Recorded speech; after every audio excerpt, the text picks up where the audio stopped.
Do we have the lady of the hour in the room? Who would that be? That would be you, ma'am. How are you today?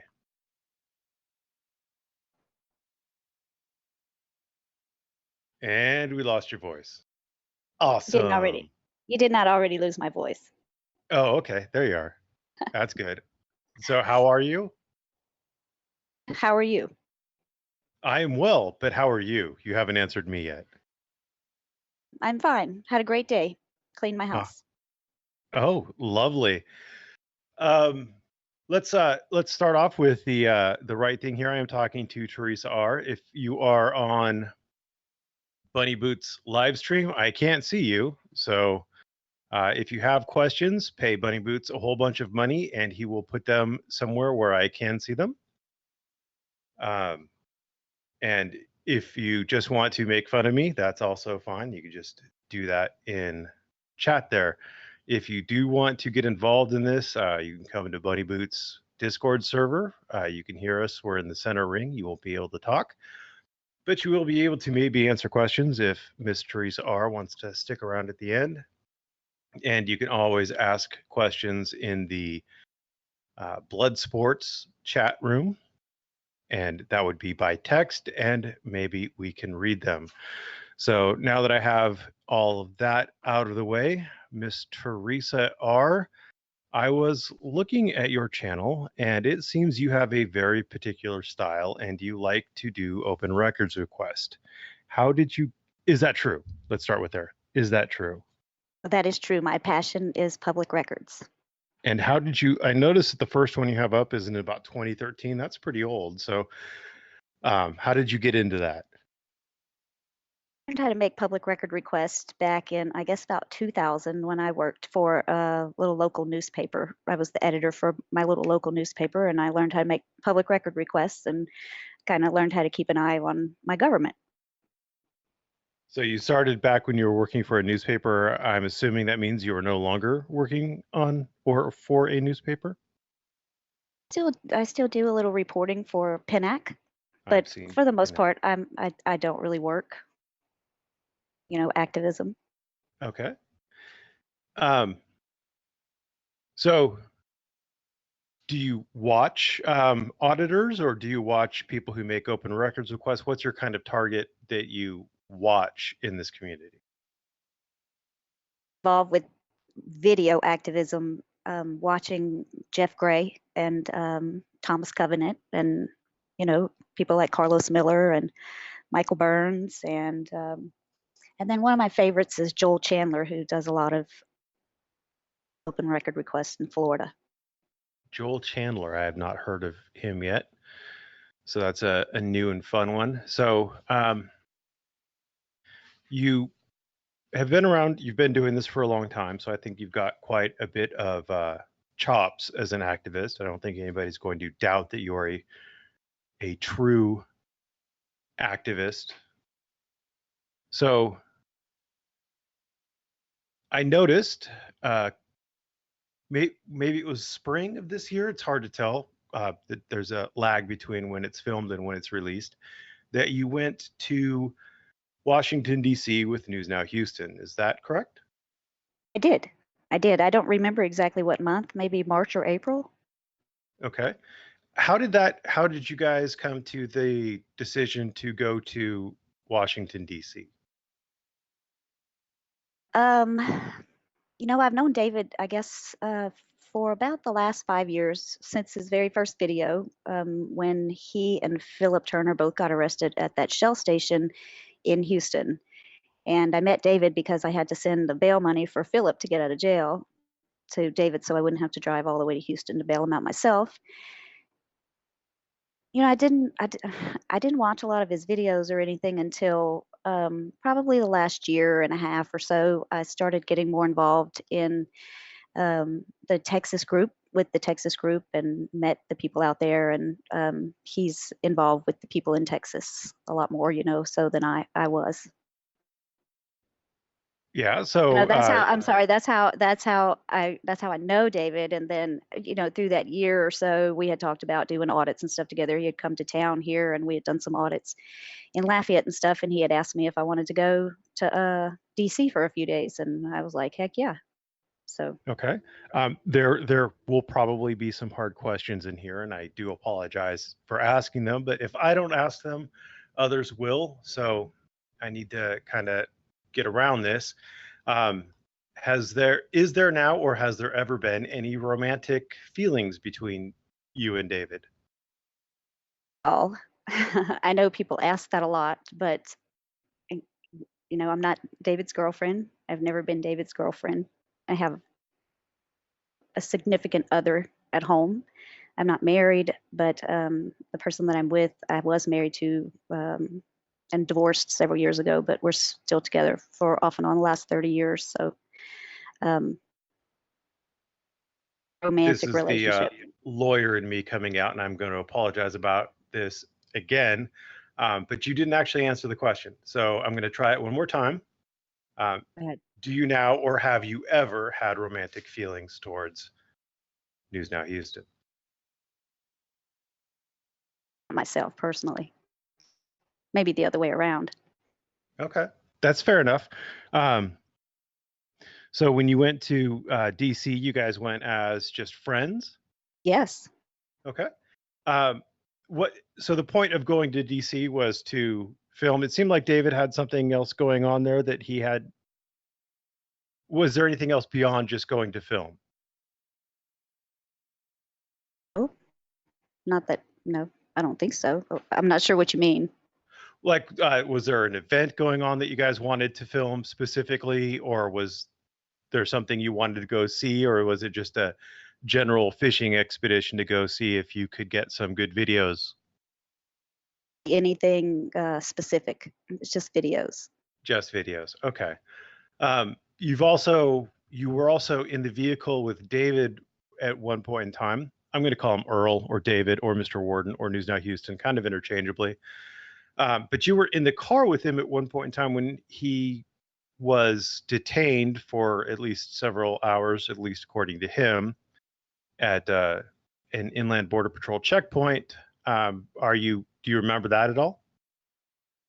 Being stuck at that place for like it seems like almost 3 hours. You're stuck there for 3 hours. Mr.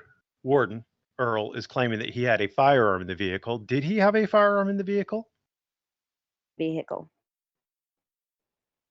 You cut out was there. I didn't hear it. I'm sorry. was a gun in the vehicle. There was?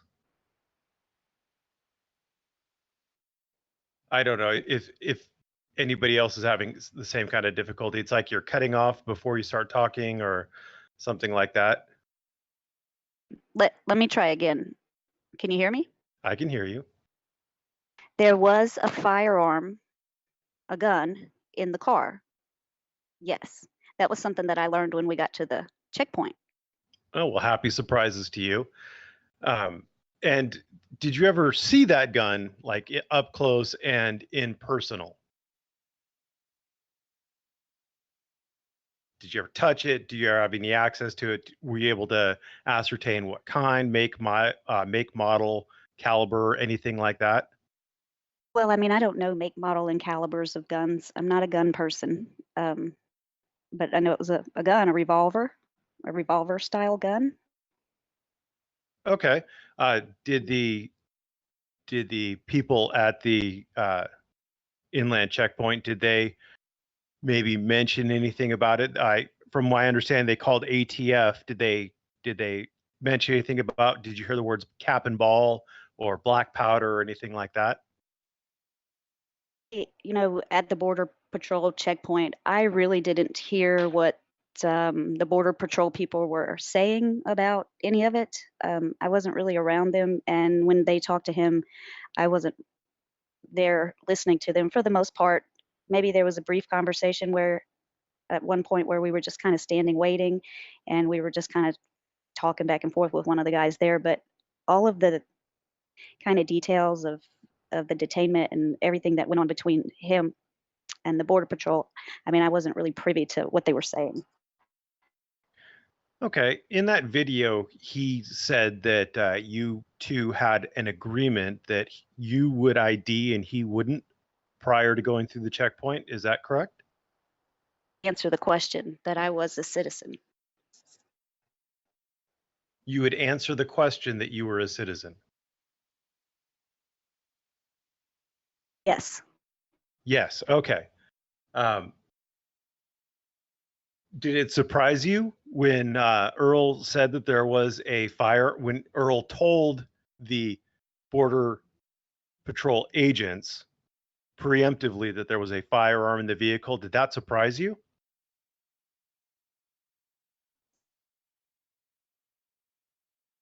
Yes. Did you hear me? Yes. Okay. Yes, because I didn't realize that the gun, and I didn't realize that the gun was in the car. And then I thought we were going to get to leave, and then all of a sudden we couldn't leave because there was a gun in the car and they had to bring it inside. Okay. So Or they had to look at it or something. you did or you didn't know prior to getting to the checkpoint that there was a firearm in the car? So prior to getting to the checkpoint, that there was a gun inside of the car. I didn't know. I mean, I had seen the guns before and what have you, but I didn't know that they were coming with us to Laredo. I'm not a big gun person, and and I don't have.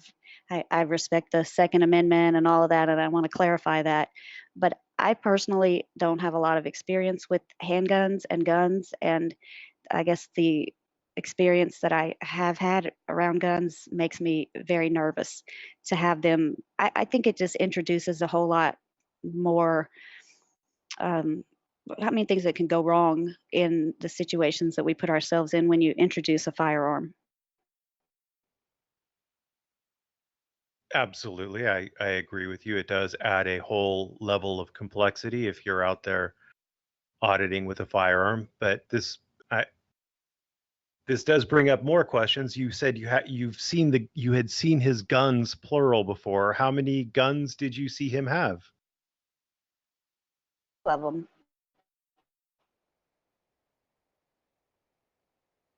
Did you hear me? No, I did not. I have seen two different guns. Two different guns. Okay. Are you aware of Earl's background? I think Criminal. I I think I know most of his criminal background. Okay. Does it bother you being a single female traveling with him all the way from Louisiana to Washington D.C.? Did that make you uncomfortable? Ed, I had I had been around David for the last year or so, and um, been around him in other situations where I felt comfortable, but I didn't feel uncomfortable, and I do want to say that he was very respectful and every trip that I've ever taken with him. So you know, um, I never had any reason to be concerned personally. That's fair enough. So, how about his um, professional background? Has he opened up and talked to you at all about his professional background, as in what he's done for employment prior to becoming an auditor?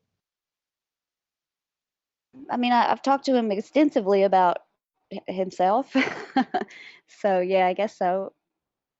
I don't know that I remember everything that he's told me, and but yeah, he's told me about his background, and I felt like he was pretty honest with me about his background.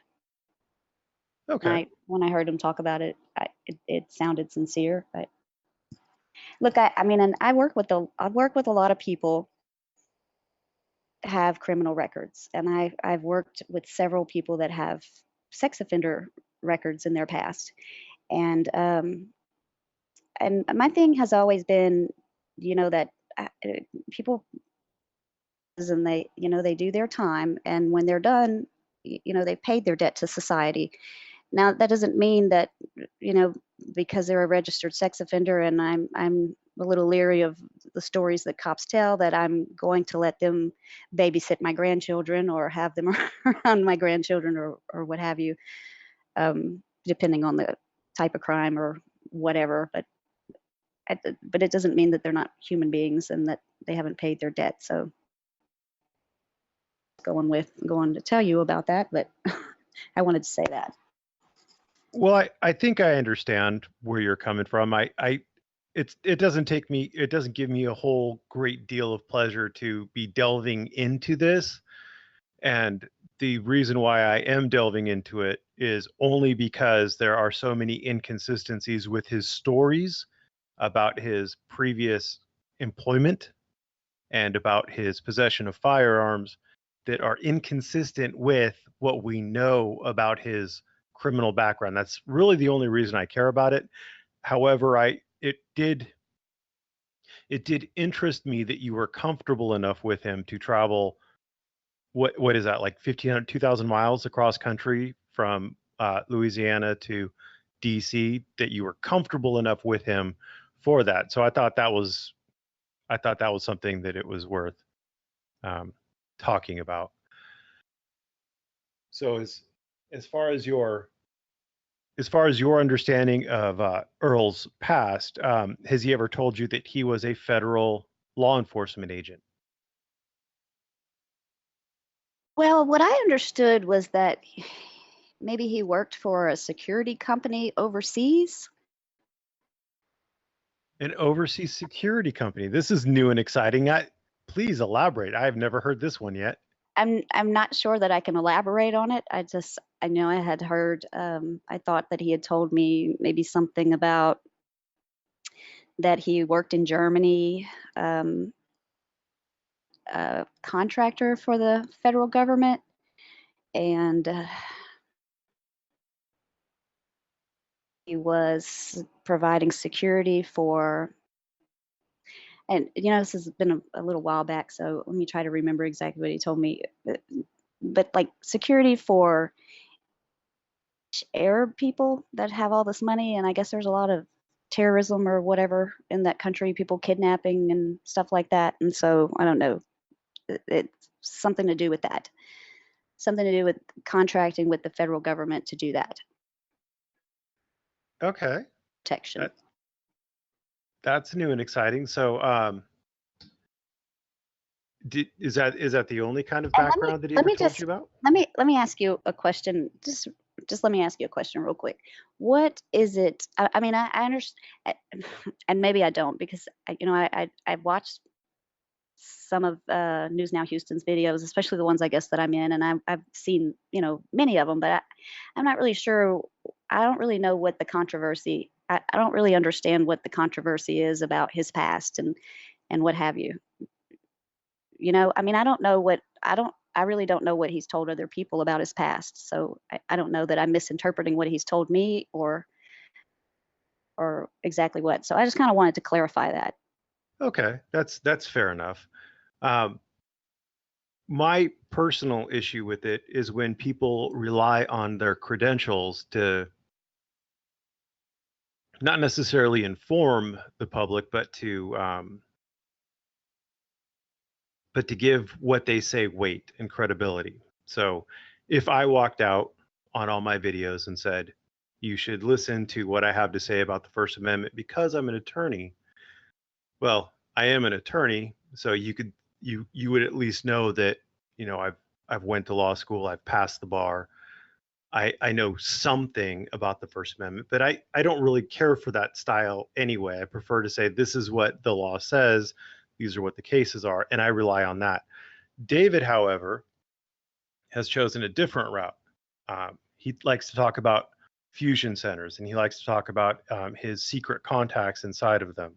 And he likes to talk about his experience as a federal law enforcement officer and all these other fun and exciting stories that make it sound like he knows what he's talking about, when in fact he does not.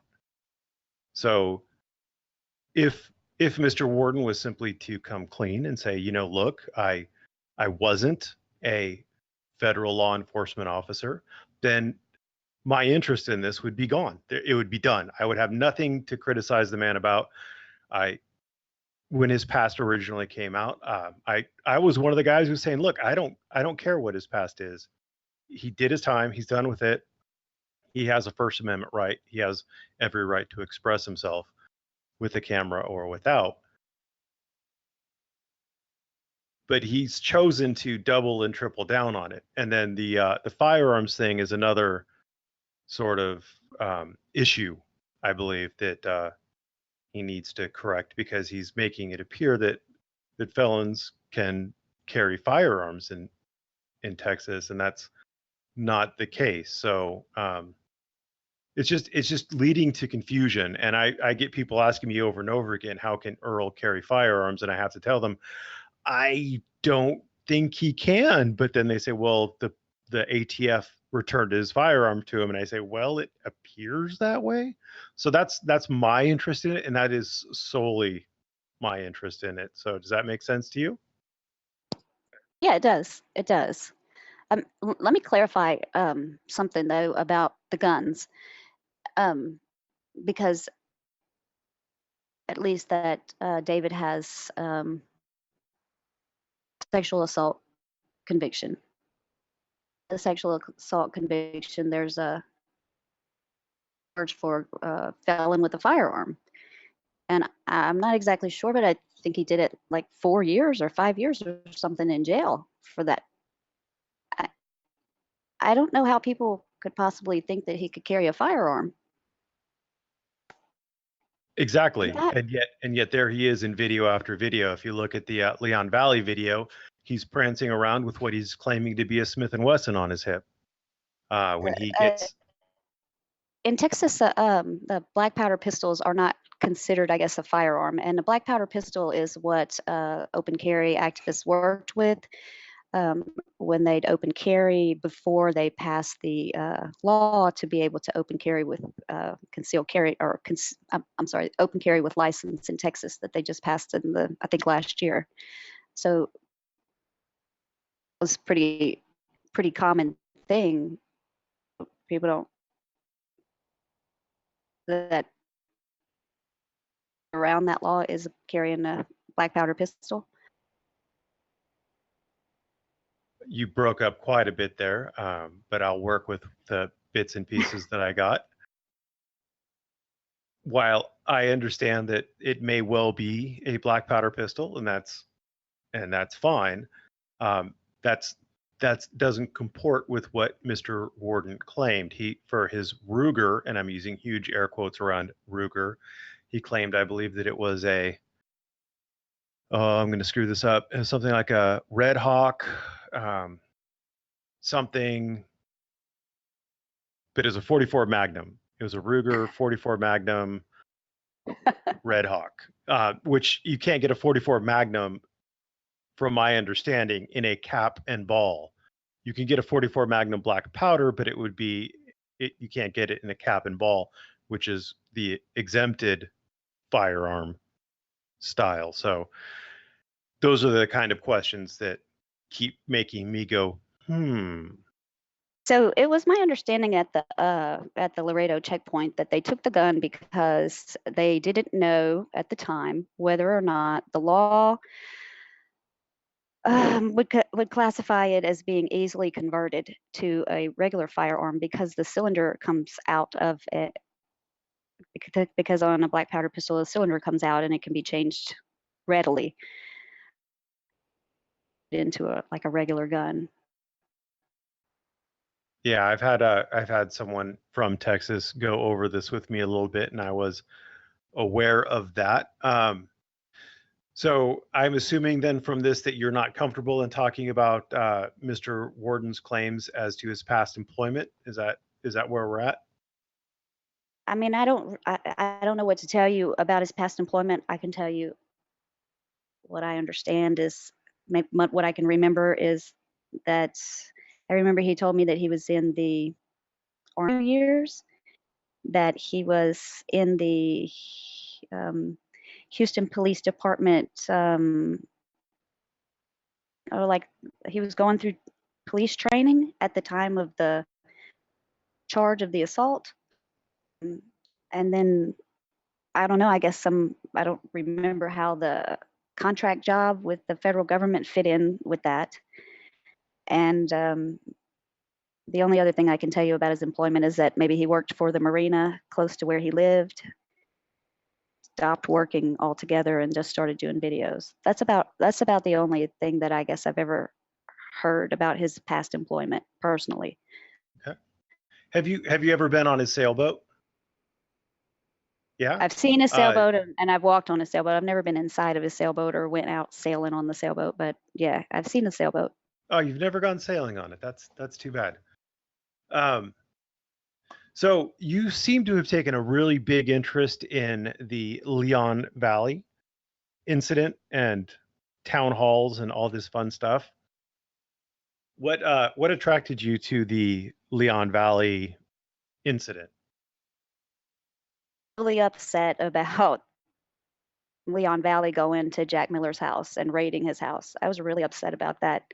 And I was really upset at them taking the cameras of the people that were just standing around watching. And I guess, just people that were walking up on the scene, taking their property from them when that flag burning thing happened. That really bothered me. And so I went out there to support my friends, I guess.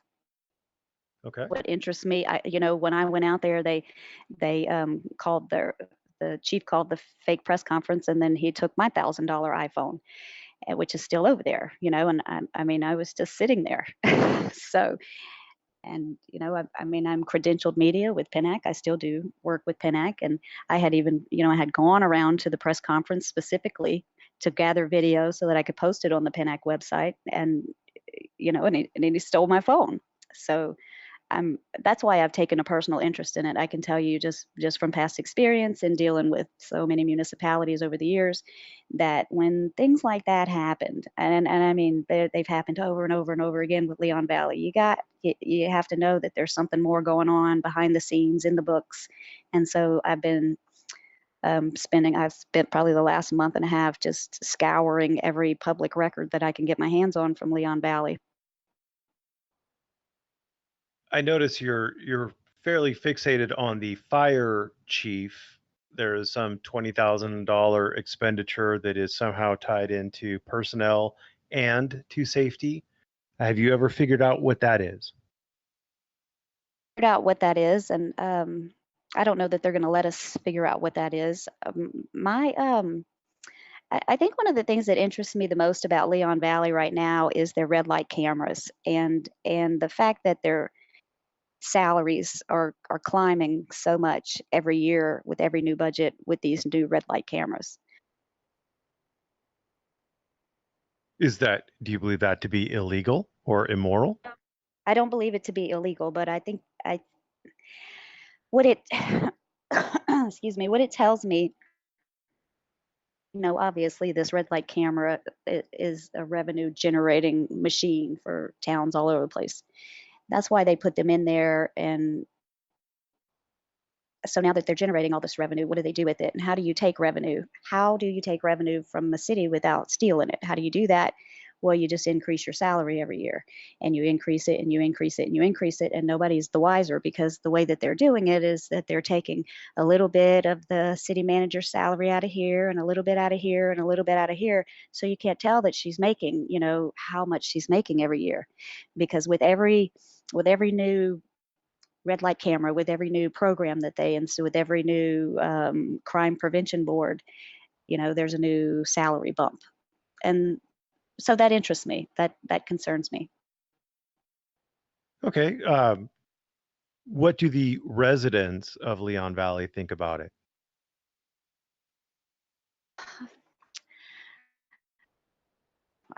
We've heard from several Leon Valley residents. We've had probably at least a handful of people that have reached out to us with other issues that they've had over there with the police department and what have you.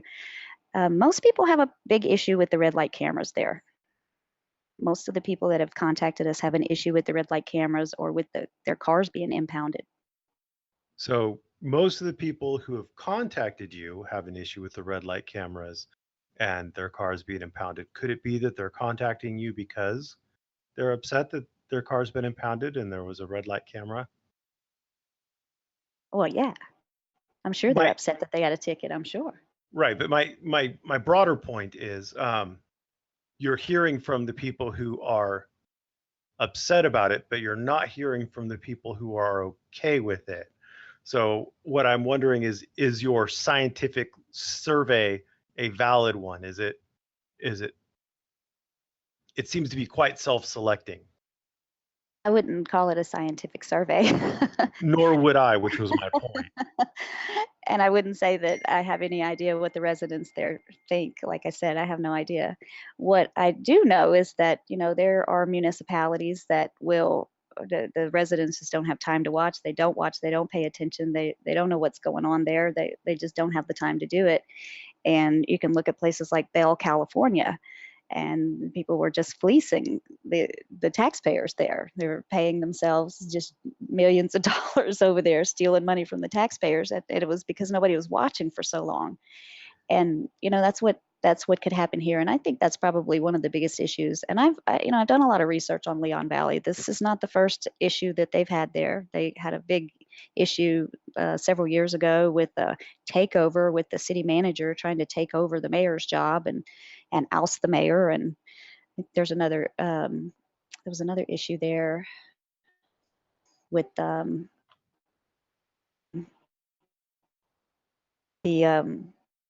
I want to say like the business licenses or the occupancy or something like that issue between the city and the businesses there. So this isn't their first issue. Well, if we judge it by that metric, every city is going to have issues. There's 11,000 people there, which means there's about 11,000 failure points.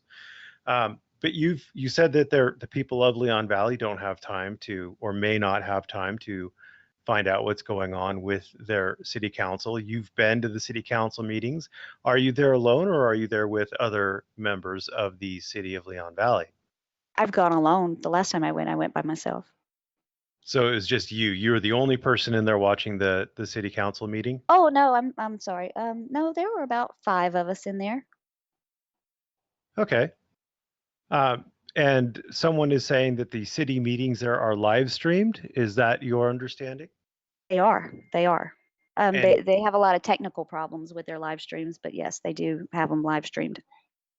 well, I have technical problems with Discord every once in a while. Do you know how many people roughly from Leon Valley watch those live streams? Watch the videos that, the little clips that I take of the meetings out. Yeah, you seem to get about 1,500 ish, or I've seen as many as 6,000 views on your videos from Leon Valley. Obviously, we don't know if those are city residents. Oh, someone is saying now that they have a YouTube account. Have you seen Leon Valley's YouTube account? No, I haven't. Oh, that'd be interesting to see how many people are watching them. Have you checked with neighboring municipalities, neighboring to Leon Valley, to see if the salaries that their various city management positions are being paid are roughly in line with their neighbors? That is what we've been doing the last couple of weeks and trying to get some information from another municipality close by on their salaries. Having though is that you can't really tell how much anybody's making through the budget, through reading the budget. And when we make the public record request, they're taking 35, 40 days to respond. So it's taken us a little while to get the information. Okay, but you're working on it. You're going to try to figure out what people are making roughly in that position in the area, and what Leon Valley's managers are making, and what everybody else is making, Yes. to compare, correct? Yes. Okay. Here's something you can compare is that they're paying someone $60,000 a year to run their impound yard. And You're talking about the what is it, Bemis or something? the city, Banis? The city actually created or built their own impound yard. Banis just tows the cars for them. Banis just moves the cars around. Hmm. Banis brings them from where they're at. They bring them to their impound yard, and they get paid a certain amount for each car that they bring in. Okay. But the city keeps the cars there, and they have a police officer that runs the impound yard, and they pay him $60,000 a year.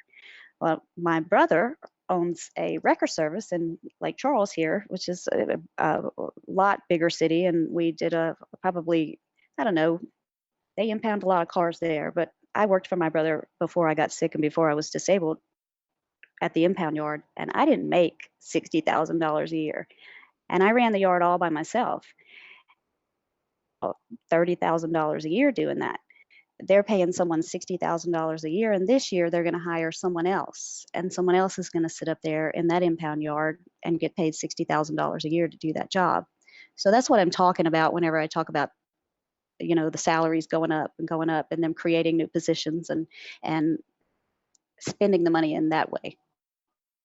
And it's bad for them to hire a police officer to stay in the yard because That they're just paying a police officer to sit in the yard so that they can have, they can pay him $60,000 a year instead of hiring someone else that would be perfectly qualified to do it for $30,000 a year. So have you looked into the required qualifications for a impound yard that has evidence, vehicles that are towed in for evidence and things like that? Have you looked into the qualification requirements for that? we had vehicles that were towed in with evidence for evidence. Whenever a car comes in like that, there's tape all over it and what have you. But for the most part, when a car has evidence in it and when they need some evidence out of that car is going to be towed from the location that they pick it up straight into their processing center. They'll have a garage somewhere, and it might not be Leon Valley. It might be San Antonio's processing center or whatnot, but that's where the tow truck will bring it. The tow truck will bring it over there. They'll finish processing it, and then the tow truck will pick it up and bring it back to the impound yard. So the only time that they really come to the impound yard for evidence is if they're serving a search warrant on the car afterwards. Like maybe they think, oh, well, maybe they pick this person up and we happen to have the car. We send out notices to everybody and they say, oh, well, that car was involved in a shoplifting. We'd like to get in it and see if there's any merchandise in it, which has happened before. So they'll bring the search warrant out to the impound yard. So that's what I'm saying. The impound clerk doesn't, they're not the ones that need to make sure that the evidence is all straight and that's not how it works. That the car goes straight from wherever the crash was or wherever the murder was or whatever, it goes straight to the processing center. I mean, that's part of the chain of evidence. They have to do that. They can't just go stick it in an impound yard somewhere, even if it's at the police station. They don't have someone there all night long with it. Okay, so I liked it, but we're still going to keep on going. I'm going in a particular direction. The impound yard that you worked at, that was in what state? Louisiana. And does Texas have the same or different laws than Louisiana? Searching, they're very similar, very similar. So what I'm hearing you say is they're different. There are some differences. There are some differences. Have you researched the differences? I've been looking through the law, the Texas law, and in fact, I watched a video today that someone did and went through the whole law, and it had something to do with the Banis towing and their business license being put up, and they, just everything that they were reading through, everything that they read through, that the guy read through, was exactly like Louisiana. I don't know, I mean, I don't know any differences right off the top of my head, but I'm sure there are. So my point is that there are specific licenses required in Texas to work at a vehicle storage facility. Did you have the same licensing requirements? Did you have to get the same licenses to work at a vehicle storage facility when you worked for, I believe it was your brother? Impound yard was licensed. The people that worked there were not licensed to work there. Then there are in fact differences between Texas and Louisiana. One of which is that employees of a vehicle storage facility have to be licensed. So that may explain the difference between hiring somebody for $30,000 a year and finding someone who has that license who you may have to pay $60,000 a year. Could that be the case, or am I being wrong? And it could be the case that the city needs to send both of these people through whatever course that they have to go through and pay them $60,000 a year. So probably the case is that they're not qualified, that they're being hired unqualified, and then the city's paying to train them. So there's a whole lot of aspects of it. I mean, there's a whole lot of aspects of it that you can look at. I don't know. I haven't seen the records. You know what I mean? We haven't been able to get our hands on the records yet. I'd like to know all those things. There's things that I suspect are going on. I mean, I suspect that they're probably paying for this guy's licensing every year. If he has to have a license, I suspect the city's paying for it. That doesn't really seem fair.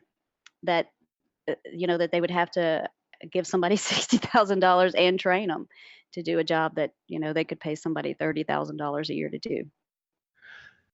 Okay, so call me naive. I've never been a reporter, and I've never done what you've done. But I'm picking up a lot of I suspects and I thinks, and it could be the case that's so. I'm curious. It seems that you may have some bias against just straight up. They are wrong for paying this person $60,000. I don't know why. I don't know how, but it's wrong for them to pay $60,000 to have someone watch their facility in this capacity. Is that what I'm hearing? Let me clarify. What they're doing is not wrong. It's not illegal. It happens all over the place. That's how it works in cities and municipalities everywhere. They get their money through the salaries. What my point is, whenever I make light of that or that I bring attention to that, is because people need to see it for what it is. And maybe you don't see it the way I see it, but I think there's a lot of other people out there who have, maybe Padilla, who's worked for a tow company, or other people who have worked in the towing industry, or other people who have been police officers can kind of see it for what it is. Hey, I worked in an impound yard and I only made $34,000 a year. And because this guy's been a cop over here and he's just next in line for the good job, he's going to get paid $60,000 plus benefits, which is another third. And they're going to hire somebody else so that they can both sit back there and watch TV all day, because let me tell you, there's not a lot to running an impound yard. Again, so just for the record, I am not a huge fan of the waste of government or spending on extra things. I am very much a believer in small government and small taxes and general freedoms. But again, there were a lot of conclusions being expressed in your line of statements that have yet been unsupported.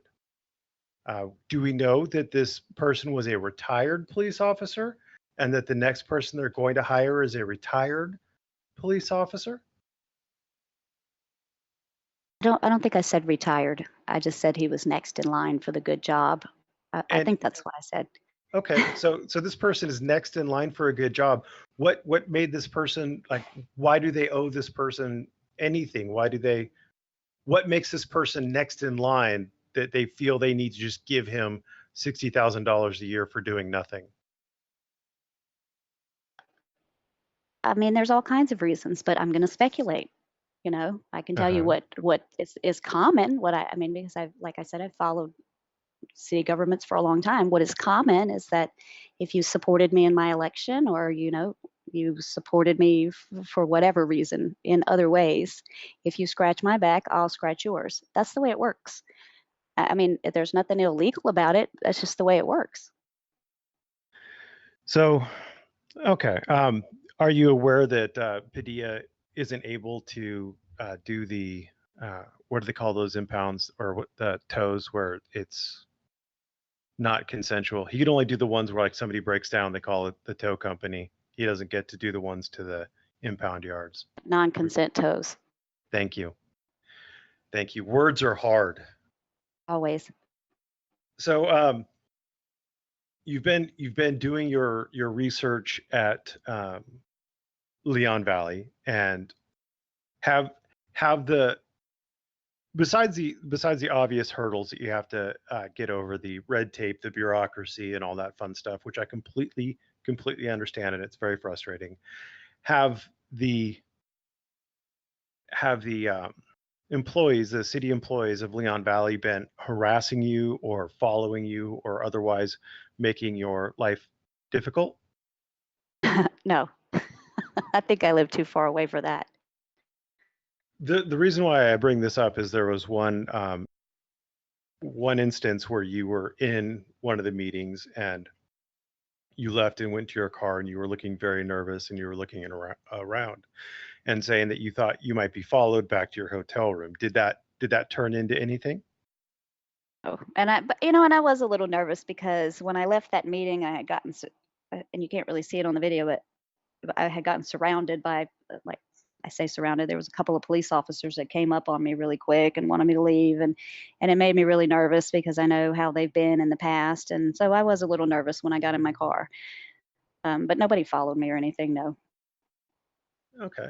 Um, I didn't even, I didn't do any James Bond maneuvers to get back to the hotel either. I just went straight back. So I was hoping for like an oil slick or something, but that's fine. Um, would you say that your general perception of police is positive, neutral, or negative? I depend on the police force that you asked me about. Just in general, like, Some opinion of the police is that they across the country need some reform.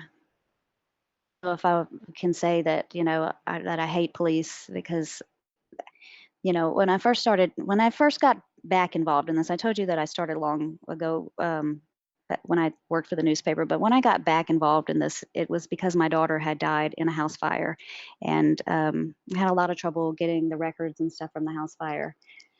And I'm not exactly sure where I was going. Oh, and and when I first started doing the video activism, I was really angry with the police department, angry with law enforcement for the way they treated, my family. I don't know that I'm as angry with police as I used to be. And so I don't want to say, I hate cops or whatever. There are some days when I think, gosh, the good cops just stand there and they watch the bad cops do this, and all cops are bad. But, that I get angry sometimes with some of the things that I see that go on across the country. But I don't think all cops are bad. I think generally most people are good people. But I think that, when they're allowed to get away with things and see things that other people do that they're allowed to get away with, and they don't have any supervision, and their supervisors they're never held accountable.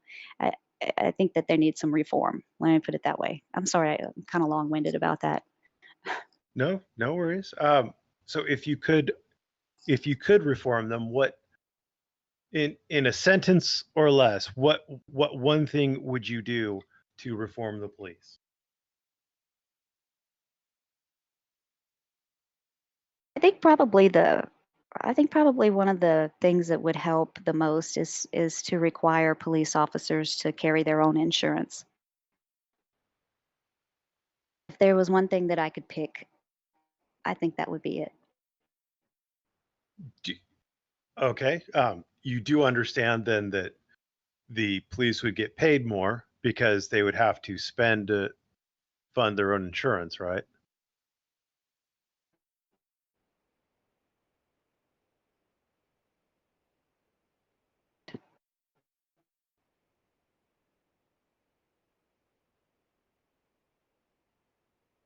I didn't hear your response. I do understand that it would be more expensive.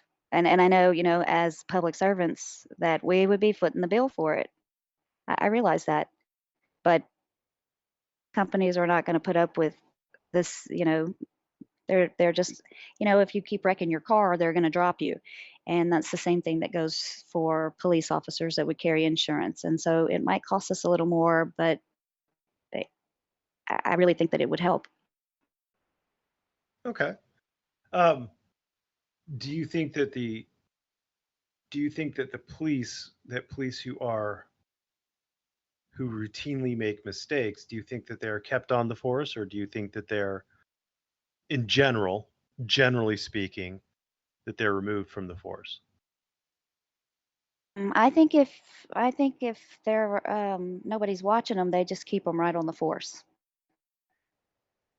If nobody's watching. So what I'm talking about is like making mistakes, like where obviously a police officer making a mistake, no one's going to really care if the police officer fills out the wrong form for his break, or doesn't have his badge polished just to the right sheen. Police officers, when they make mistakes, I'm talking about in dealing with the public and dealing with people. And so there is going to be someone noticing it if they make a mistake, like someone ends up getting shot or tased or otherwise deprived of life or liberty or property. So people notice those things. Do you think that police officers who routinely make mistakes in dealing with people's lives, liberties, and properties are let go, or do you think they're retained on the police forces? I think that too many times that they're retained. I think that it's not often enough that they just get rid of them. And maybe that doesn't exist in other states, but I live in Louisiana, and I live in the prison capital of the world. So the police here, I see it every day. Another one that's being arrested for whatever, everything, anything you can think of. And I just saw one the other day. This guy was given 5 days suspension for assault against a woman for making her perform oral sex on him. And he was given 5 days, and then all of a sudden, the news finds out about it, and now, they're reinvestigating it. If nobody's watching, they do. They just let them. And I almost think it's almost because they don't want to have to file the insurance claims, or I don't know. I'm not sure. They keep them so they can avoid liability. I have no idea why they would want to keep these kind of people. I don't think you understand the kind of liability that they're facing. A cop who forces a woman to perform oral sex on him is opening himself and the city up to a huge lawsuit. 1983 coming out your ears, and you're going to have a very receptive jury who's going to be looking at it and more than willing to take all the pennies, nickels, and dimes out of the city coffers. So And in this state, if it happens in a low media market, no one's ever going to hear about it. No one will ever hear about your federal lawsuit. And in this state, the insurance company, the Louisiana Risk Management Association, is going to settle with you, and it's going to be a confidential settlement. Nobody's ever going to hear about it, and they're going to let that guy stay there, and he's going to keep working there.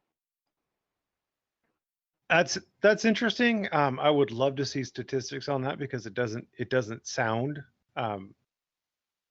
I've been in, most of my life has been in business, so I know business more than I know the law, and it sounds, if someone was going to be just jacking my insurance rates through the roof, like if I had a driver who was just getting in accident after accident, probably on the third one at most he'd be gone. So it doesn't quite. But speaking of lawsuits, Mr. Okay. Burress, you introduced Earl to Mr. Burress? Is Burgess. His name is Burgess. Clayton Burgess. Yes. Thank you. Yes, I did. How did you meet Clayton Burgess? I did some work for another attorney here in town, and he introduced me to Mr. Burgess, and Mr. Burgess took my first federal lawsuit that I filed. So I got a ration of shit, if you'll pardon the expression, because I didn't make a big deal out of Mr. Burgess being a personal injury attorney. But you say that he took your first federal lawsuit. So do you think that he understands federal lawsuits? I do. Absolutely. He's filed a lot of federal lawsuits I'm aware of, just in the last, since I've known him the last 4 years or so. Does he typically do well for his clients? Do his clients typically get what they believe they deserve out of it that you're aware of? Yes. So in your estimation, Clayton Burgess is an excellent lawyer and the right one for a 1983 lawsuit? He's the best one I've come across around here anyway. All right, that's good to know. So you introduced Earl to Mr. Burgess. Is Mr. Burgess is he representing Earl in the Leon Valley lawsuit, or is the other fella whose name I forget, is he doing the representation on that one? I want to say that David signed a contract with Burgess for the Leon Valley stuff. I didn't see Mr. Burgess's name on it, but that maybe I missed something. Did Burgess file the federal suit with Leon Valley yet? It was the other fellow. Mr. Burgess's name was on the initial complaint, but on the amended complaint, all references to Mr. Burgess were gone. Radner. That's right. Radner, yes, thank you. So that will be interesting to find out. So what are your plans for the future? I'm assuming that at some point in time you'll lose interest in Leon Valley. Do you have any particular plans into the future with your auditing career? Trying to focus on my public records, and I am actually at the moment running for city council here in the city that I live in. So that's kind of what's going to be taking up my time for the next few months. Well, I just want everybody to know that Theresa paid me $10,000 for this piece of publicity. So no, I'm joking. So you're running. I'm sorry. You're running for what position exactly? So City council, but like, is it a particular? Is just general city council, or is it like a particular kind of city council member? Ward 2, District something. I'm not exactly sure. Ward D, District 2, but yeah, it's just city. There's 5 members on the city council here in Crowley. So I'm just running for the seat that's in my district where I live. Okay. Are you running opposed or unopposed? No, I'm actually opposed. I think there are 3 or 4 other people running against me. Is it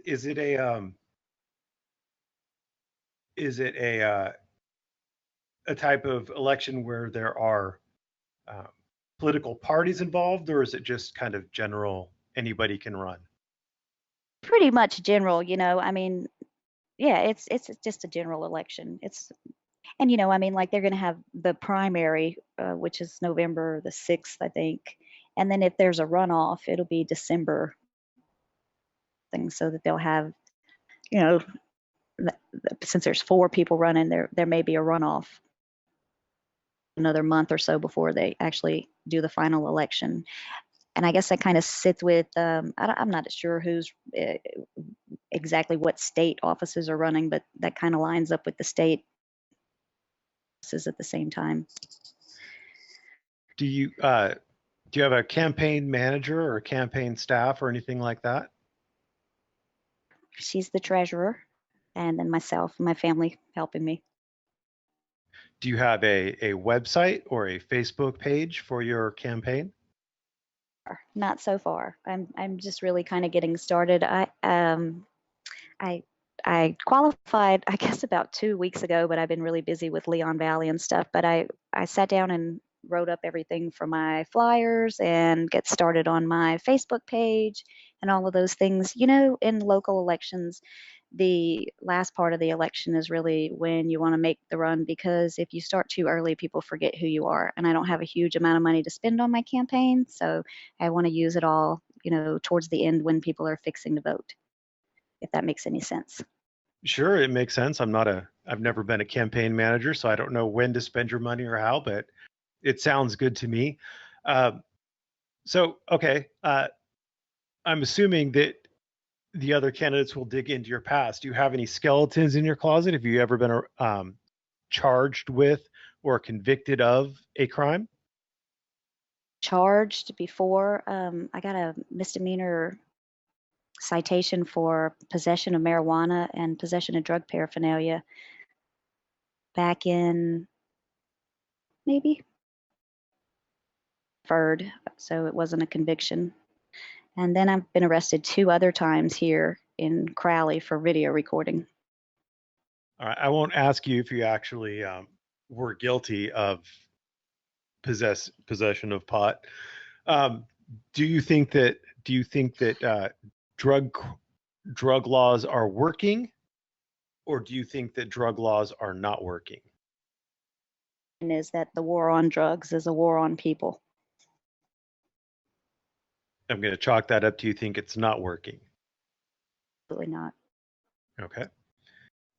If you were going to identify with a political party, and I'm not going to hold you to this, but if you were going to identify with a political party, what political party do you think you would identify with? Mostly as a libertarian, if I were going to lie. And I'm actually registered as a libertarian. That was something that I did before I went and qualified for office. I registered as a libertarian. Are you more of a Ron Paul, Rand Paul style libertarian, or are you more of a James Freeman style libertarian? I probably more like Ron Paul or Rand Paul. Okay. Are you following the James Freeman saga? A little bit, not a whole lot. I mean, I have a general idea of what's going on. On a scale of 1 to 2, how many feet do you think he shot himself in? What do you mean? Has he shot himself in 1 foot or both feet at this point? Well, I see this a lot. Once you get representation, and I'm guessing this is what you're talking about. Once you have representation with an attorney, you need to listen to what he says to do. I have this attorney, Clay Burgess, and when he tells me not to talk to somebody or to talk to somebody or to do this or not to do that, I do what he says because he's the guy that's going to represent me. And when I need an attorney, he's there for me. You know what I'm saying? I follow his direction. I think I love you. So, if I have anything, I think a lot of activists get involved in this and they say, oh, well, we need the publicity. We need to get this information out there. It's got to be out there. We got to get the information out there. But, you got to listen to your attorney and keep your mouth shut if that's what they tell you to do. So you're in Leon Valley a lot. You must be familiar also with Mexican Padilla. Do you think that Mexican Padilla is good, bad, or neutral as far as helping, hindering, or not doing anything for auditing and videography in general? I think everybody brings something to the table. I really do. And I know that's probably not going to go over well with you, but I think everybody does. I think Padilla may be a little misguided in how he has handled things in the past. Maybe he's getting a grip because of what's happening to him and the situation that he's finding himself in with not even being able to work and all of the bond conditions and what have you, and this, letting all these charges get stacked up. I don't think that was a very good idea, but it is what it is now, and he'll listen to whoever's representing him and do the right thing and try to get out of this with, I guess, as few cuts and bruises as he can. Last I heard, he still believes that he wasn't trespassing and that he didn't do nothing. He does have a new attorney. Do you? I've seen you trolling around through some of my videos, and I do appreciate it. Do you believe that he was trespassing? Whenever I don't know if he was, I don't know if a court's going to find that he, if a jury's going to find that he was trespassing or not. I have a rule that when they ask me to leave, I leave, because you can fight that out later. You can leave under duress or whatever you need to do and sue them later. But when they ask you to leave, you got to go. I'm not really into being tackled by people or drug out of a building. That's just me. So when they ask me to leave, I go. And I think that's probably something everybody should do. You can fight those out later. I don't know why people, I guess I do know why, because, you know, I was really angry when I first started doing this myself, and I got myself arrested twice. But, you know, it's not necessary to get yourself arrested to be able to file a lawsuit to make a change. Out of curiosity, if, and this is just a big if Earl wanted to come in here and make a statement, would you be interested in a discussion that he was involved in? Again? I said, if Earl found the balls to come in here and make the statement that he's making in the chat to your face, would you be interested in hearing him? Sure. Well, there you have it, Earl, who had the temerity to say, who needs enemies when your friends or jilted ex-girlfriends are glad to betray anything you've told them in trust, which is why I led initially asking if you are or were ever romantically involved. Has your answer changed to that? No. Have you ever been intimate with him?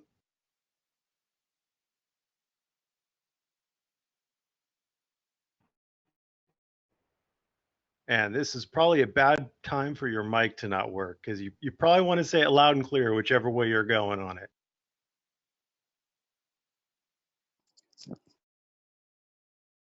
And it's not. Can you not hear me? I could not hear you, no.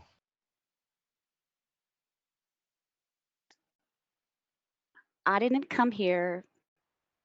You know, Merb, you wanted to talk about News Now Houston, and I know that you're interested in this gun and all of these other things.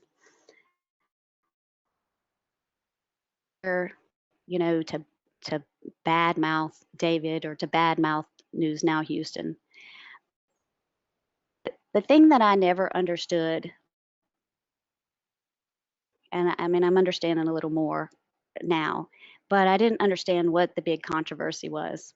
What is the big controversy? I mean, you know, I know that he knows that he has this sexual assault. He can't carry a firearm, so I never understood what the big controversy was. I understand what you're saying now.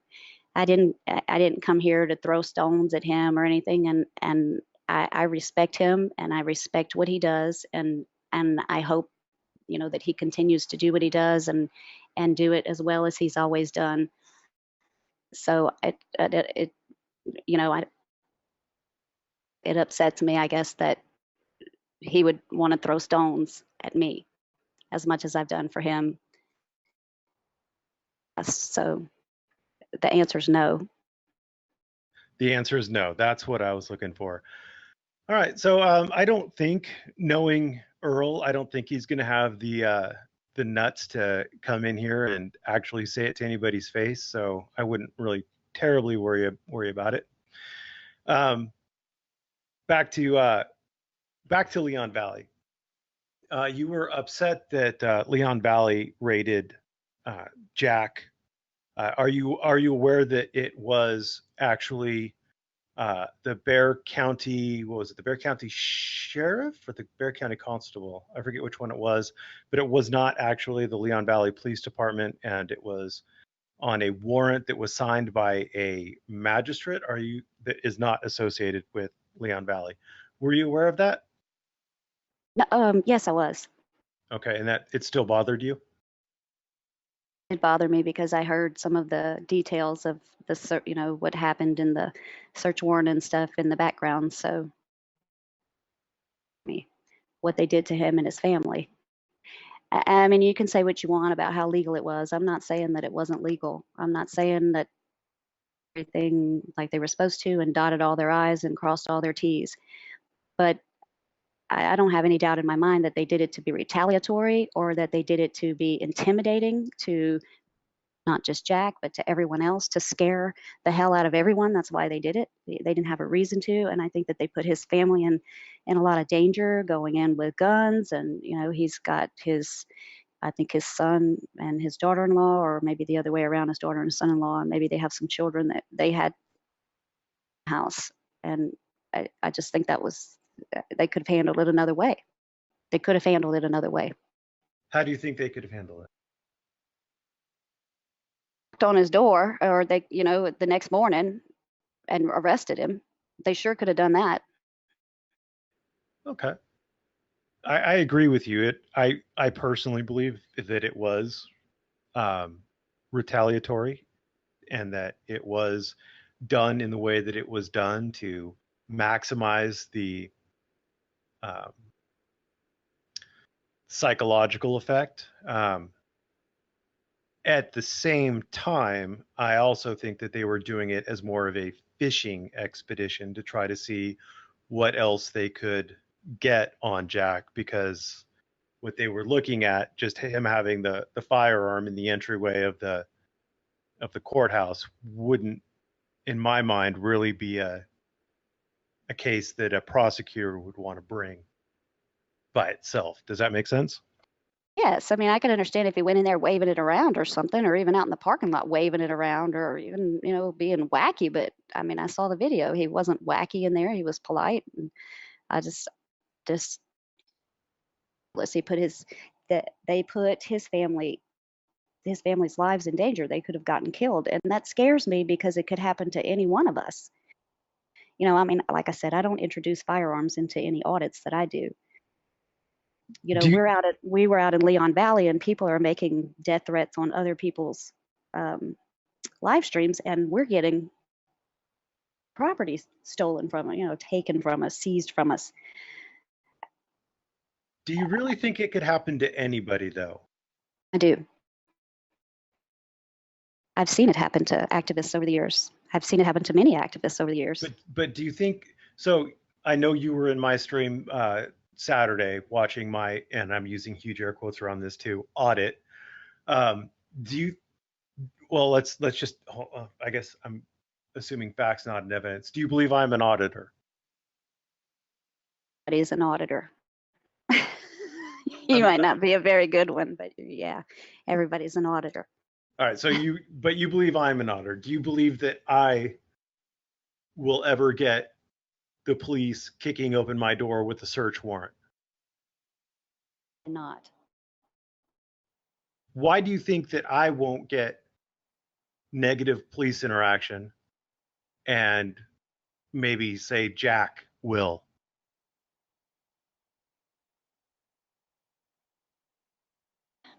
Jack has a lot of videos with probably more negative to police officers, and that's no excuse, but that may be something that would, drive them to. But as far as you not getting raided, I don't think that they would raid you.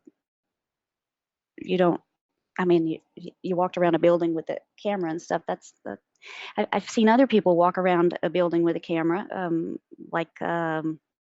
gosh, I can't think of his name right now, but one guy in particular that was doing a First Amendment audit, and the police chief came out and freaked out on him. And I don't remember if he was arrested or not, but the guy went home, and they came in his house and raided him. He lived with his dad, and they came in and raided him in his dad's house and took all their property, scared the hell out of him. Amendment audit, and not too different than what you were doing to people. And that's not the first auditor that I've heard about things like that happening. Jeff Gray had had social services sent out to his house. Yeah.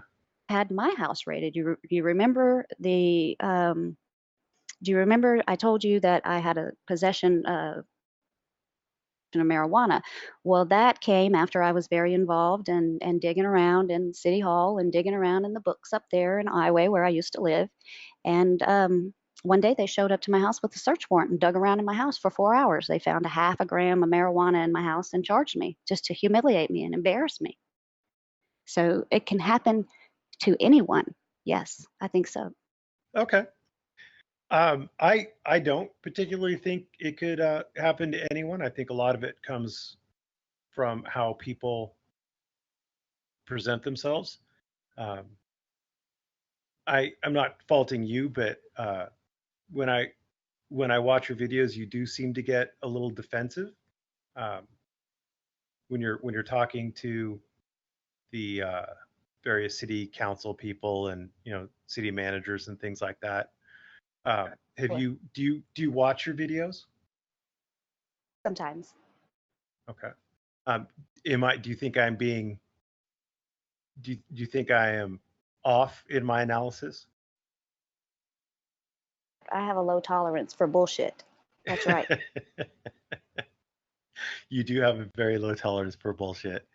Um, okay. Well, at this point, I don't think News Now Houston is going to jump in. I think he quickly lost his taste for confrontation. Do you have anything that you want to ask me about or debate me on, since apparently I'm being overbearing yet again?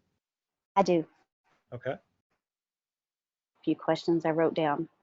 So my first question for you is, what does your name mean? Merbert, Merbeast. What does that mean? Uh, Merbeast is like mermaid, but Merbeast. I have always loved fish, which is one of the reasons why I like P&P News. Fish keeping, fish tanks, fish in general. Um, and I I was from way back in the day, back when there were BBSs, bulletin board systems. I picked up the name Merbeast, and it's always gone from there. And then Leet Speak came in, and you replaced the E and the A with a 3 and a 4, and there you go, Merbeast. All right. Next question. You ready? I'm ready. Have you always lived in California? You're born and raised there? Born and raised. And do you have any children? No. What kind of law do you practice?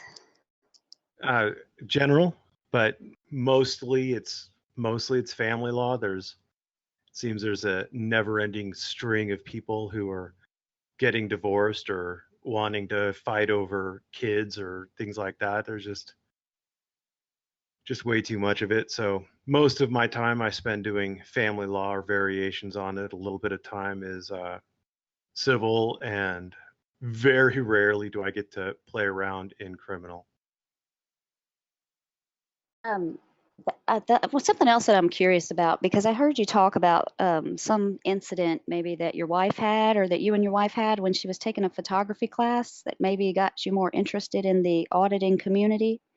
Mhm. And I never really, I don't know what the incident was, and I was wondering if you could tell me about the incident. There is a pumping station on, it's not the American River, it's the Sacramento River. It's one of those two rivers. It's in Sacramento. It's right next to Old Town Sacramento. It's a brand new pumping station that they just built, and it's designed, of course, to pump water out of the river. And my wife was taking a class on photography, and one of the kinds of projects that she had was doing various different kinds of night shots. So um, she had some that were really long exposures to try to bring out the colors and things at night. And then the one that we were doing, we were out at this place, and it's alongside the river, and there's like a trail that is pretty popular during the day, but it was at night. And we had a whole bunch of these glow sticks where you snap them, and then you painting with light. She just showed me a note, painting with light. So we had a whole bunch of these glow sticks that were different colors, and you'd snap them and they glow, and then you tie a string to it, and you'd you'd whirl it around, and if you had everything set right on the camera, it would like make a circle out of it, Yes, and then you could, I know the technique. Yes. yeah, and you could draw different things. And so we were doing that, probably looked really ridiculous doing it, and a police officer came by, and there's me and my wife, and just, hey, what are you doing? And I'm like, oh yeah, we're just, doing this painting with the lights thing. And then it turned into, 1,001 questions, and wanting to see ID. And it was just stupid. So I, for whatever reason, I went online and I was like looking up stuff, and I found PNAC, photography is not a crime. because I had graduated law school, but I didn't really, I hadn't really thought about any of this stuff. So I was looking up photography, outside, things like that, to see like what he might have been looking for, what we might have been doing that might have drawn his attention, because I couldn't understand it. And then I came across Photography is Not a Crime. I started watching some of their little videos, and then I was like, holy crap, this is terrible. And I need to start stabbing these people in the eye because they're just terrible, terrible people. And then I calmed down and realized that I was being reactionary. But I found it. I loved it. I like talking about it, and I love the First Amendment. So that's why I'm here. There was your short story made long. Very interesting, because that's what usually happens. People have an incident, and that's what usually kind of throws them into this. All right, my very last question is why you don't make more videos that that's like a better scenario for, I hear you talk about the scenarios that we might set up that you don't think are typical. I don't know, and but you never make any suggestions about what might work better. And so I'm curious, suggestions for scenarios that might make First Amendment auditing work better. Well, Do you do them? I think I do. I've seen changes in a number of auditors who are reacting to the advice I'm giving. People are understanding what a traditional public forum is at this point, or at least a lot of people are. The smarter ones, the ones who actually care and don't want to just get arrested for nothing. So people are becoming more aware, in my opinion. They're becoming more aware of where they have greater protections, where they have less protections.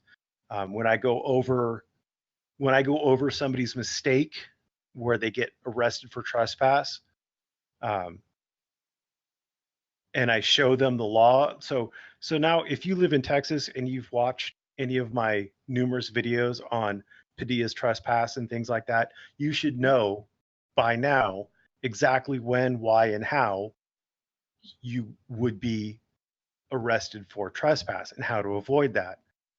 And I've also talked at length in various videos about why, like photography in courts, in my opinion, shouldn't be allowed, and why you're not going to change it by filming in courts. And even though I don't agree with people filming in courts, I have still told people the methods that they need to go through to effectuate that change, the steps they take. And I know a lot of people like Freeman want to poo-poo it, say, oh, just vote harder. No, it's not vote harder. It's getting the public on your side, getting the public to vote the way you want them to vote. Your vote can only go as far as you can take it. But if you get enough people behind you, if you get a movement, if you get enough people to the polls, then they can make the changes that you want to see done. And I have a feeling that you are on board with using government, using the political systems, and not just poo-pooing the existence of those political positions, since you are, in fact, running for a political position. Am I correct? Yeah, I'm not an anarchist. I mean, I understand that we need government. I've noticed that a lot of times anarchists are usually in this, in this community, usually a lot younger. They're younger people. They want anarchy. They don't want any government at all. But the older you get, I think the more you realize that you need it, I mean, if we didn't have, services, there would be nobody to come out and put the fire out at our house. We wouldn't have roads, a lot of things. So I know we need government. I'm not an anarchist. Which actually brings me to another question for you. I don't really know, or to be quite honest, care about your feelings on Alex Jones, but what do you think about censorship in general, even on private platforms like YouTube and Facebook, etc.? Well, I'm a firm believer in providing people with the information and allowing them to make their own decision about, what they see. So I'm against all censorship for the most part. Well, good, good. I'm glad. Maybe I'm glad that there are some child people out there pornography who or agree with me. yeah, all of it. You have to. I mean, you have to. The board. You can't have it one way for yourself and not for someone else. Are you do you go to live streams very often in this particular little community?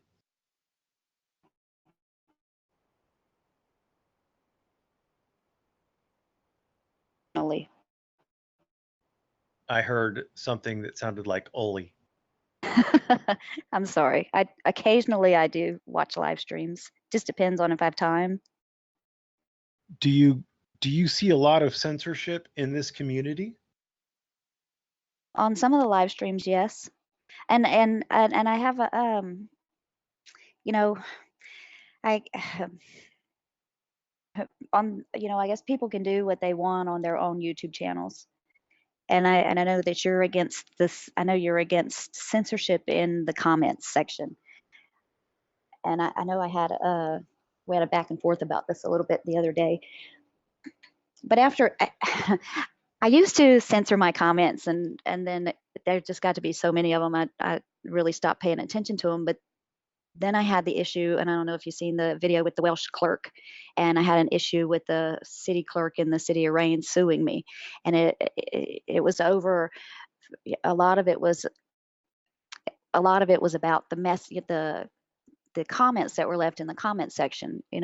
Obviously I'm not responsible for the comments in the comment section, but it just caused a lot of drama when I had to go to court and sit in court and answer all these questions about these comments and what have you. So like I said, I used to moderate it and have a lot of stuff filtered. And then I talked to Jeff Gray, and he was like, no, you don't want to moderate it. And so I took all of the filters off, and I just would let all of the comments go. And then Leon Valley happened. And, people were getting arrested for comments that were made on their channels. And again, I don't want anybody coming into my home in the middle of the night and taking my computers and stuff because someone left a comment on my channel. So now I filter them again, and I filter them for, words like kill cops or address, things like that.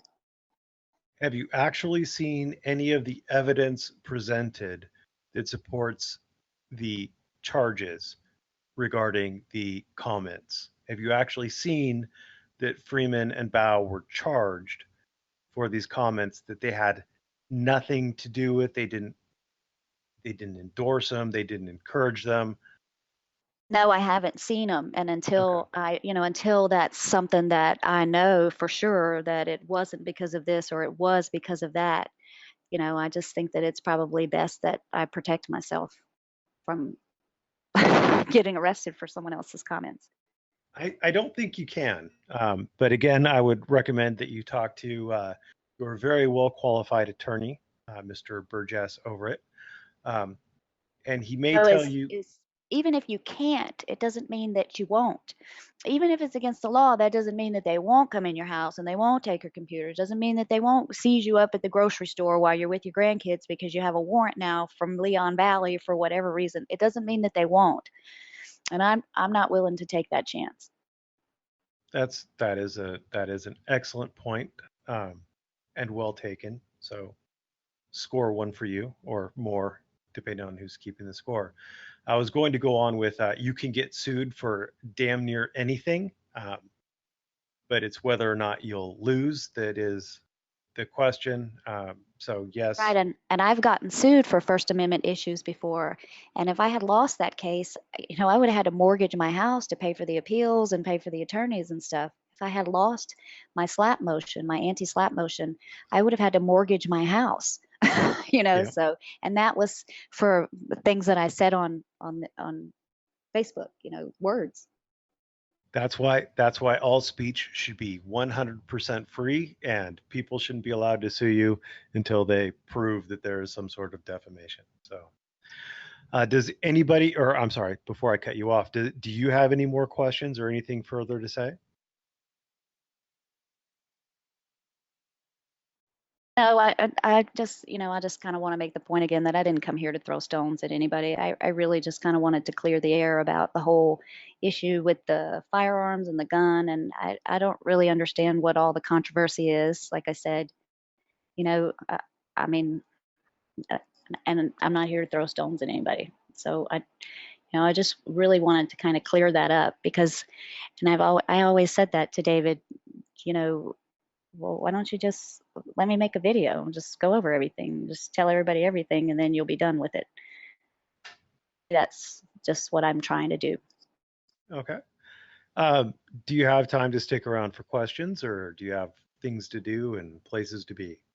No, I'm finished cleaning my house, so I was just sitting here for the rest of the evening. Okay. Um, I, there's questions popping in that apparently people don't want to say out loud. So there's Dennis Sayer is saying, he says he asked the Mississippi Public Service Commission for a transcript of a meeting held in public by Commissioner Brandon Presley. I was denied the transcript at a reasonable cost based on the reason the record was made as a private record for the commissioner, but was offered to buy the transcript for $185. I did not pay the $185. I did video record the meeting with no issues, and all I wanted to do was verify the transcript was what I felt was an accurate transcript. Do you feel Mississippi appropriately denied my request? I'm afraid they probably did because we have to pay for our transcripts here. Transcripts are a little bit different because it's a transcriber that has to actually do it. And when you pay that money, it actually goes to the transcriber. So it's not really the city that's collecting it. You're paying for the transcript. And a lot of times, a meeting won't even get transcribed unless someone orders the transcript. So that's why they charge you so much money for it, I'm afraid. Yeah, that's court reporters or court recorders. They also charge for their transcripts. New Jersey Diver says, what is the status of your phone and Leon Valley? So my phone is just in limbo over there. No one's contacted me. I haven't been served with any search warrant in the mail or anything like that. I've had my property seized by the police before, and when they pulled the search warrant, I got it in the mail. I haven't gotten anything from them. And now, I've signed a contract with an attorney, so I haven't called back up there to find out what's going on. But before, when I tried to call, you can't get anybody on the phone. So I don't know. I don't know So what's going on. So you do have an attorney on the job. I'll take that to be a yes. Yes, I'm represented by Clay Burgess. Awesome. All right. Captain Entropy says, you is a classy lady, Theresa. Lady Zaga asks, is the Welsh clerk still employed? Employed. She is still employed. None of those people are up for re-election for another 3 years. And the Welsh clerk can't get fired without a recommendation from the mayor and a 2/3 vote of the city council. And the mayor loves her, so she's not going to recommend it. She'll keep her job at least until there's a new mayor. Okay. Does anybody else, if you want to talk, you're more than welcome to. I think I can unmute you if you are in the chat and you want to. Okay, so Akira's asks, should all drugs be legalized? I think all of them should be legalized. All right. Shredded Chi asks if he missed something or she missed something. I shouldn't assume gender. Is there a particular reason or incident that preempted you no longer auditing with News Now Houston? I haven't audited with News Now Houston, I don't think, since the gun in the car. That was the Border Patrol one. Right. Okay. Yeah, that would be a terrible thing to have, like at the last minute. Oh, by the way, I've got a gun in the car. Wait, what? I didn't sign up for this. Anybody else have any other questions? Or want to be unmuted? Bunny, do you have any questions from your live stream?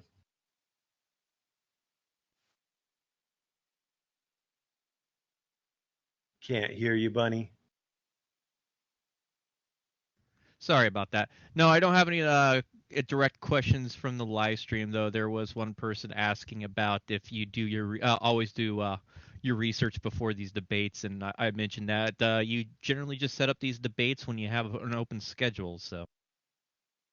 Oh yeah, I'm completely unprepared. I do sub to Theresa, so that I have some understanding of her background, but that was about it. Oh, and also someone had a really good comment. I do want to highlight real fast. Nigel Lovelace with Merb at the help, which I think they meant to say helm. This channel should be renamed Jack Boots Inc. I think I might rename my alt channel. I just love the sound of that, so might even make a shirt out of it. Lady Zaga asks Theresa, "Can you go back to Welsh and see how they are doing with the records request?" Right. I've been meaning to go back to Welsh, and I've been doing these public record budgets where I just walk in and I ask for the budget. In Louisiana, the financial records are supposed to be immediately available when you go in and ask for them. And through Welsh the other day, and I started to go in there. You know, they know me there, so but I think it'd probably still make a good video. And then New Jersey Diver would like to ask a question. Yes, can you hear me now? Hello? Yeah, we could hear you. Okay. Yes, Theresa, I really appreciate what you've been doing, especially with the records requests. I know that can be quite difficult at times, especially when the locals totally disregard the state laws. I was just wondering how soon are you going to pursue your phone? Well, my attorney is he's going to file the lawsuit, I guess, eventually, probably in the next month or so. We plan on filing suit, and we've sent the letter to preserve the evidence and whatnot. But I guess he's been busy, so I don't know if that's the reason that he hasn't drawn it up yet or not. I haven't really spoken to him. I talked to him about it. I went in and sat down with him when it first happened, and I have just always just given him everything. I signed all the papers, and when he files it, he'll let me know. All right, thank you.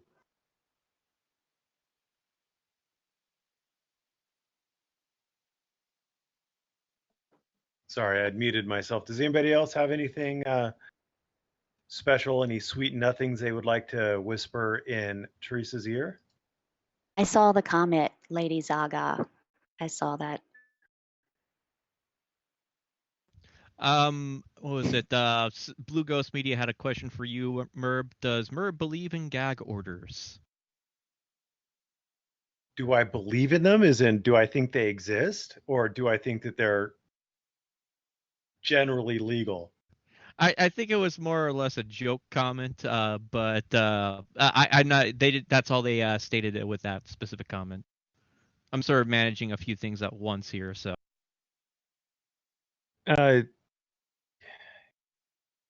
Gag orders are like they're something that you'll see more in England than you will see over here. Issues in the First Amendment with restricting speech before someone's actually said it. So I'm going to go with I don't think that they're typical. It's hard. It's typically very difficult to make a gag order kind of stick. So do I believe in them? Yes, they exist. Does anybody else have any wonderful questions? Someone's asking me about the pipes from the mayor's pipe from rain. I had and I don't know, Merb, if you've seen the video with the who had installed $1,200 worth of culvert pipes in his yard and billed them all to the city until I asked them for the records, and then they decided that it was an accidental billing to the city and that the mayor was going to go ahead and pay for them. So nothing happened to that. Nothing happened to that guy. That was actually why I sued the city of Rain. I sued them for that particular public record. I sued them for the delivery slip that had to be signed for. It had to be signed by one of the city employees, and they wouldn't give it to me. So I filed a lawsuit, and that's when the city clerk there sued me back for defamation. What Oh. was the end of the lawsuit? Did you win? Was there an injunction? Was there payout? What happened? Excuse me. My public records lawsuit was, the judge decided that the record that I had asked for was in fact a public record, but that he could not order them to produce it because they didn't have it anymore. And then with regards to their counterclaim for defamation, we filed 3 separate motions to strike, one of them being an anti-SLAPP motion, and we were granted all 3 of our motions to strike. So the portion of the defamation was dismissed, and my attorney fees were billed back to the city. Well, that's good that you didn't have to get stuck with the attorney fees. I hear all the time, I hear auditors saying, oh, is that your personal cell phone? I'm going to FOIA request that. Do you believe that if someone takes a picture of you and you FOIA request it, do you believe that the city or state or federal government is going to take that person's personal cell phone in order to get the picture off? I don't know. Know how that would work. I'm not sure. I think be a public record. So if you asked for it, they would have to produce it. How they would get it off the phone, I have no idea. I would hope that they would just say, hey, can you email me that picture so I can send it to this person? But I have no idea. Yeah, I'm pretty sure if it was deemed to be a public record, they'd just email it over. It just always fascinates me hearing these auditors making these threats. Oh, is that your personal cell phone? I'm going to FOIA request that, and you're not going to have it for 6 months. I always found it to be hilarious. You can FOIA request it, and all they have to do is just send it to the clerk, and she can print it out, and there it is. Yeah. I mean, you can FOIA request anything, whether you're going to get it or not. You never know. I mean, they might say, no, we can't get it. The guy quit 12 months ago, and we can't get a hold of his phone or whatever. I mean, I don't know. FOIA request those pictures before, and I think they're kind of cool when they make a nice little screenshot or whatever for your Facebook page. But I've never asked for any of them. All right. Lady Zaga says it sounds like another CIA town. Do you have any idea what a CIA town is?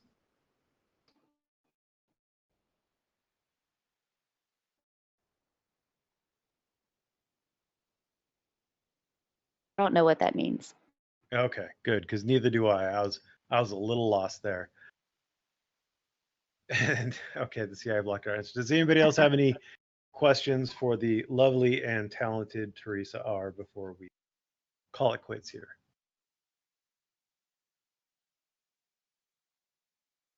Desert Sentinel has a TV antenna to assemble and mount. Eyes of Texas thanks you. Dennis Sayer loves your voice and attitude. Lady Zaga was making a soft reference to swine repellent. Okay. Is he still around? Have you ever watched Swine Repellent? I think I saw a video where maybe he got arrested, and that was the only one. No. I saw a video where he was standing in front of maybe a police station saying that he couldn't talk. He had a gag order or something. I think that might be the only thing I've ever seen. He's a lovely fella. You're missing out not watching his erudite videos. Anybody else have anything before we go? Oh yeah, it was a swine repellent reference. Okay. Let me just say something really quick about that and being rude, or I'm just assuming that's what you're talking about with swine repellent, or being rude when you do audits, or being rude. And I'm not always. I mean, I can be a little snarky myself, and like I said, I have a low tolerance for bullshit. But you gotta be as nice to them as you can. I mean, and all the curse words and all of those things. I've done my very best to try to find other words to use instead of saying those. So if you don't play it for a jury, if you do have to go to court, if you do have to go in front of a jury, you're not going to be very sympathetic. You know, you can win a court case and win $1. And your lawyer get paid, you know, the $40,000 they owe him, but you're getting $1, you know, and you're splitting that 40-60 with the attorney. So I'm just saying, I wish that, you know, people Absolutely. would keep that in mind. I agree with you 100%. And I also think there's the added bonus of if you are actually polite and friendly and warm and a nice person to be around, people are going to like you. And by extension, they're going to like what you stand for, and they're going to like what your goals are. And we have, I think, personally, too many people in this general community who act like asshats, and they put people off of listening to what the more reasonable people have to say, and they put people off of wanting to allow more public photography. And just in general, I think it's a huge disservice to the community. It might draw views, it might get clicks, it might get you AdSense or Patreon dollars or whatever, but it doesn't get the changes that we want out there. So, and you know, it may be, like I said, because like when I started doing this, I was very angry, and they sound like they're really angry, you know, and most people get involved in this, like I said, because of an incident that they've had or incidents that they've had, and they are angry. And, you know, you got to let go of that. You got to let go of all that anger, and so that you can see things clearly and do things the right way. You can't go out there and be effective and be angry all the time. and I also think that a lot of people in their anger, they want to use their camera as a weapon against the police or whoever they think has wronged them, and they go out and they put it in people's faces and they get aggressive with it, and they think that that camera is not just a sword, but they think it's a shield.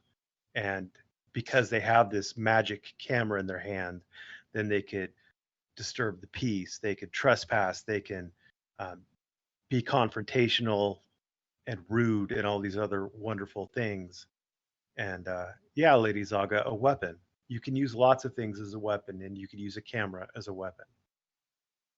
So that's just my personal take And I on it. get what you say. I get what you say, because I think it really, that camera, when you first use it, it can really empower you. It's very empowering. It's very empowering to see how those videos go, and to see the reaction that you get, to see some of the things that can happen when you post a good video, you know, the changes that can happen when you post a good video. It's very empowering. So I think people do see it as, you know, maybe not the kind of weapon that you can hit somebody over the head with, but yeah, you know, that's their weapon they use to get back at. And you got to let go of that anger, because just getting back is not gonna make a change. That is truth. Anybody else have anything wonderful? I know I've been dragging this out, but people keep leaking in questions at the last minute. So if we don't see anything here, then I'm going to say it was lovely talking, Theresa. Thank you for coming in. I hope that nothing is too broken between you and Earl. I know you aren't doing this to be mean, and I don't think you said anything terribly. I don't think you said Didn't either. anything that was horrible about him. So I don't know why he would. And I wasn't trying to. So yeah, I don't either. That's. But I hope you and your ex-boyfriend get back together. And no, I'm joking. Anyway, so thanks for coming on. Sail away on that boat. Thanks for coming on. You have a wonderful evening.